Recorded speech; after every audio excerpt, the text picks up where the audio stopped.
Hello, मेरा नाम रजनी है और आज मैं आप सभी के लिए एक कहानी लेकर आई हूँ जिसका नाम है क्यों क्यों लड़की। ये कहानी लिखी है महाश्वेता देवी ने। इसके चित्र बनाए हैं कनियका किनी ने और ये कहानी को अनुवाद किया गया है सुषमा जी के द्वारा। इस कहानी के पब्लिशर हैं तुलिका। तो चलिए देखते हैं क्या होता है इस कहानी में। पर क्यों, ये सवाल था एक छोटी सी कोई 10 बरस की लड़की का। वह एक बड़े से सांप के पीछे भाग रही थी। मैं उसके पीछे दौड़ी। उसकी चोटी पकड़कर उसे पीछे की ओर खींचते हुए मैं चिल्लाई, नहीं मोयना, मत करो। क्यों ना करूं? उसने पूछा। यह कोई धाविन सांप या घास सांप नहीं है, यह नाग है, मैंने जवाब दिया। मैं नाग को क्यों ना पकड़ूं? क्यों पकड़ना है तुम्हें? हम सांप खाते हैं, पता है, मोइना ने कहा। सिर काटते हैं, चमड़ी बेचते हैं, मांस पकाते हैं। हाँ, पर इस बार मत करो, मैंने कहा। मैं करूँगी। नहीं बच्चे। पर क्यों? मैं मोइना को वापस समिति के दफ्तर में खींच लाई जहाँ मैं काम करती थी। उसकी माँ खीरी वहाँ टोकरी बिन रही थी। समिति एक ऐसी जगह थी जहाँ लोग पढ़ना लिखना सीख सकते थे या फिर मिलकर नाचते गाते। आओ, मैंने मोइना से कहा। आओ और थोड़ी देर आराम कर लो। क्यों? क्या तुम थक नहीं गई? मैंने पूछा। मोइना ने ज़ोर से सिर हिलाया। बकरियां घर कौन लाएगा? और लकड़ियां कौन इकट्ठी करेगा? और पानी कौन लाएगा? और पंछियों के पीछे जाल कौन बिछाएगा? एक के बाद एक सवाल आने लगे। मोइना, बाबू ने हमें जो चावल भेजे थे उसके लिए उनसे धन्यवाद कहना मत भूलना, खीरी ने कहा। क्यों कहूँ? मोइना ने कहा। क्या मैं गौशाला में झाड़ू नहीं लगाती और उनके हज़ारों काम नहीं करती? क्या कभी उन्होंने मेरा धन्यवाद किया? तो मैं क्यों करूं? ये कहकर मोइना भाग गई। खीरी ने सांस छोड़ते हुए सिर हिलाया। ऐसी लड़की कभी नहीं देखी, बस हर समय क्यों करती रहती है।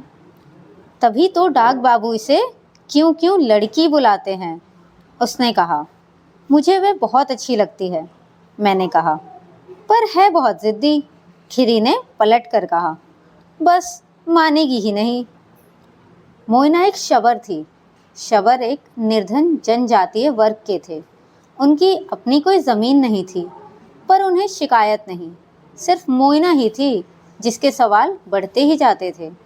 मुझे पानी लाने के लिए इतनी दूर नदी तक क्यों जाना पड़ता है? हम पत्तों की झोपड़ी में क्यों रहते हैं? हम दिन में 2 बार भात क्यों नहीं खा सकते? मोइना गांव के ज़मींदारों और बाबुओं की बकरियों की देखभाल करती थी, पर वह न किसी की चिरौरी करती और न किसी का एहसान मानती थी। वह अपना काम करती और शाम को घर आ जाती। मैं क्यों उनकी जूठन खाऊं? वह कहती। मैं साग और भात और केकड़ा और लाल मिर्च के साथ मज़ेदार खाना पकाऊंगी और अपने घर वालों के साथ खाऊंगी।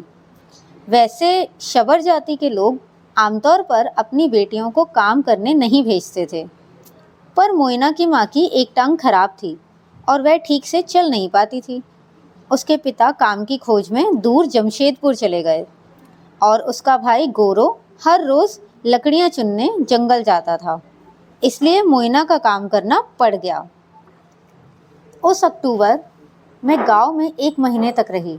एक सुबह मोइना ने घोषणा कर दी कि अब वह मेरे साथ ही रहेगी। नहीं, खीरी ने कहा। क्यों नहीं? इतनी बड़ी तो झोपड़ी है, एक बुढ़िया की जगह चाहिए ही कितनी। वह मोइना कह रही थी मेरे लिए। और काम पर जाने का क्या? उसकी माँ ने पूछा। जाऊंगी ना, पर काम के बाद इधर आ जाऊंगी, मोइना ने दृढ़ता से कहा। और वह आ गई, एक जोड़ी कपड़े और एक नेवले के बच्चे के साथ। यह बहुत कम खाता है और खराब सांपों को दूर भगा देता है, उसने कहा। अच्छे सांप मैं पकड़ती हूँ और माँ को दे देती हूँ। वो उनकी बहुत अच्छी सालन बनाती है। मैं थोड़ी सी तुम्हारे लिए लेकर आऊँगी। हमारी समिति की अध्यापिका मालती ने मुझसे कहा, ये लड़की आपको अपनी क्यों क्यों से थका डालेगी। क्या वक्त बीता मेरा मोइना के साथ। बाबू की बकरियां मैं क्यों चराने ले जाऊं, उनके लड़के क्यों नहीं जाते। मछलियां बोल क्यों नहीं सकती। अगर बहुत सारे तारे सूरज से भी बड़े हैं तो वे इतने छोटे क्यों दिखते हैं। एक रात उसने मुझसे पूछा, तुम सोने से पहले किताबें क्यों पढ़ती हो। क्योंकि किताबों में तुम्हारे क्यों के उत्तर हैं, मैंने कहा। और पहली बार मोइना चुप रही। उसने कमरे की सफाई की, पेड़ पौधों को पानी दिया और नेवले को मछली खिलाई। फिर वह मेरे पास आई और कहने लगी, मैं पढ़ना सीखकर अपने सवालों के जवाब खोजूंगी। जब मोइना बकरियां चराती तो दूसरे बच्चों को वह सब बताती जो उसने मुझसे सीखा था। बहुत सारे तारे सूरज से भी बड़े हैं, पर वे बहुत दूर रहते हैं, इसलिए छोटे नजर आते हैं। सूरज पास होता है इसलिए बड़ा दिखता है।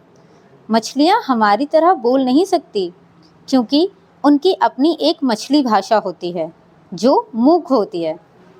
पृथ्वी गोल है, क्या तुम ये जानते थे। एक साल बाद जब मैं गांव लौटी तो सबसे पहले मैंने जो आवाज़ सुनी वह थी मोइना की आवाज़। स्कूल बंद क्यों है। उसने समिति में अंदर आते ही मालती को ललकारा, साथ में एक मिमियाती बकरी को भी खींचते हुए। क्या मतलब है तुम्हारा, क्यों। मालती ने पूछा। मैं भी क्यों ना पढ़ूं, मोइना ने पूछा। तुम्हें रोक कौन रहा है। पर यहाँ तो कोई पढ़ाई हो ही नहीं रही। आज के लिए स्कूल बंद हो चुका है, मालती ने समझाया। क्यों। क्योंकि मोइना, मैं सुबह 9 से 11 बजे तक पढ़ाती हूँ, मालती ने कहा।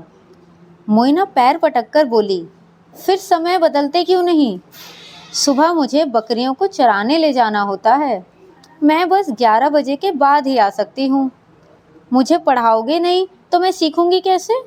मैं उस बुढ़िया से यानी कि मुझसे कह दूंगी कि हम गाय बकरियां चढ़ाने वाले में से कोई भी स्कूल नहीं आ सकता अगर समय बदला ना गया तो। तब उसने मुझे देखा और अपनी बकरी को लेकर भाग गई। मैं शाम को मोइना के घर गई। रसोई में चूल्हे के पास बैठी वह अपनी छोटी बहन और बड़े भाई को बता रही थी, एक पेड़ काटो तो 2 और उगाओ। खाने से पहले हाथ धोने चाहिए, पता है क्यों। नहीं तो पेट में दर्द होगा। तुम्हें कुछ नहीं पता, जानते हो क्यों। क्योंकि तुम समिति में पढ़ने नहीं जाते। आपको मालूम है गांव की प्राथमिक पाठशाला में प्रवेश पाने वाली पहली लड़की कौन थी। मोइना। मोइना अब 18 वर्ष की है। वह समिति में पढ़ाती है। अगर आप वहाँ से गुजरे तो ज़रूर आपको उसकी उतावली रौबीली आवाज़ सुनाई देगी। आलसी मत बनो, मुझसे सवाल पूछो। पूछो, मच्छरों का नाश क्यों कर देना चाहिए। ध्रुव तारा हमेशा आकाश के उत्तर दिशा में ही क्यों होता है। और दूसरे बच्चे भी पूछना सीख रहे हैं, क्यों। मोइना नहीं जानती, मैं उसकी कहानी लिख रही हूँ। अगर जानती तो कहती, मेरे बारे में लिख रही हो, क्यों। और इसी के साथ हमारी कहानी ख़त्म हो गई है।